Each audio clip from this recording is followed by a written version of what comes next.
بسم اللہ الرحمن الرحیم۔ السلام علیکم۔ حضرت علی علیہ السلام، حضرت امام علیہ السلام کہنا درست ہے یا نہیں؟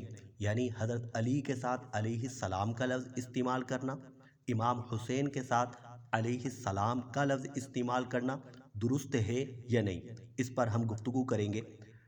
یاد رکھیے، اگر ہم علیہ السلام کا معنی دیکھیں تو علیہ السلام کا معنی ہے کہ ان پر سلام۔ تو اگر علیہ السلام کو معنی کے اعتبار سے دیکھا جائے تو یہ حضرت علی کے لیے استعمال کرنا درست ہوگا، امام حسین کے لیے استعمال کرنا درست ہوگا۔ لیکن ہمارے یہاں پر علیہ السلام کا لفظ انبیاء کرام علیہم الصلاۃ والسلام کے ساتھ خاص ہو گیا ہے۔ نبیوں کے ساتھ علیہ السلام کا لفظ استعمال کیا جاتا ہے، لہذا غیر نبی کے لیے علیہ السلام کا لفظ استعمال نہیں کرنا چاہیے۔ دیکھیے، نبی علیہ الصلاۃ والسلام عزت والے ہیں، بزرگی والے ہیں۔ عز و جل کا مطلب ہی یہی ہے کہ عزت والا، بزرگی والا۔ لیکن ہمارے یہاں پر عز و جل کا لفظ اللہ تعالیٰ کے ساتھ خاص ہے، یعنی جسے ہم معبود مانتے ہیں اس کے لیے عز و جل کا لفظ استعمال کرتے ہیں، کہتے ہیں اللہ عز و جل۔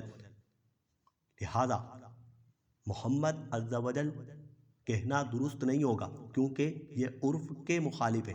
کیونکہ ہمارے یہاں پر عرف یہ ہے کہ عز و جل کا لفظ معبود کے لیے استعمال کرتے ہیں، خدا کے لیے استعمال کرتے ہیں، خدا کے علاوہ کے لیے استعمال کا عرف نہیں ہے، لہذا یہ استعمال نہیں کیا جائے گا۔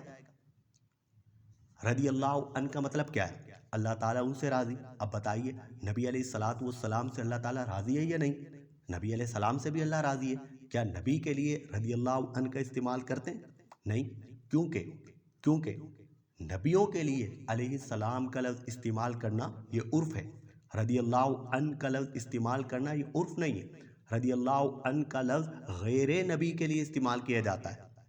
امید ہے کہ مسئلہ بالکل واضح ہو گیا ہوگا کہ علیہ السلام، حضرت علی علیہ السلام کہنا درست نہیں، امام حسین علیہ السلام کہنا درست نہیں۔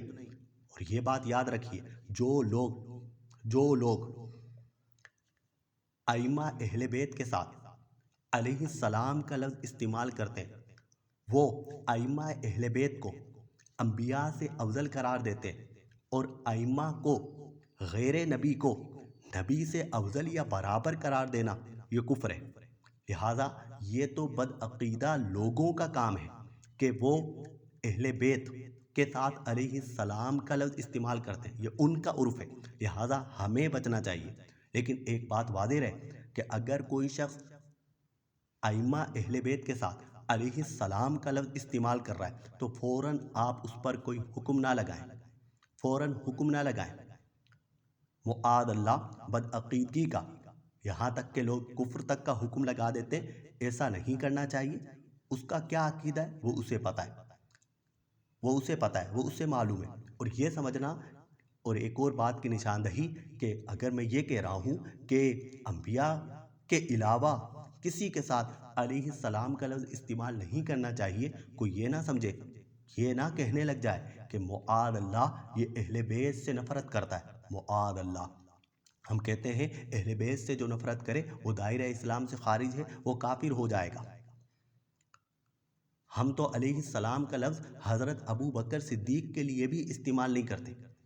تو بتائیے، کیا آپ یہ کہیں گے کہ یہ حضرت ابو بکر صدیق سے بھی معاذ اللہ ہے؟ تو بدگمانی سے ہمیں بچنا چاہیے، سمجھنا چاہیے چیزوں کو۔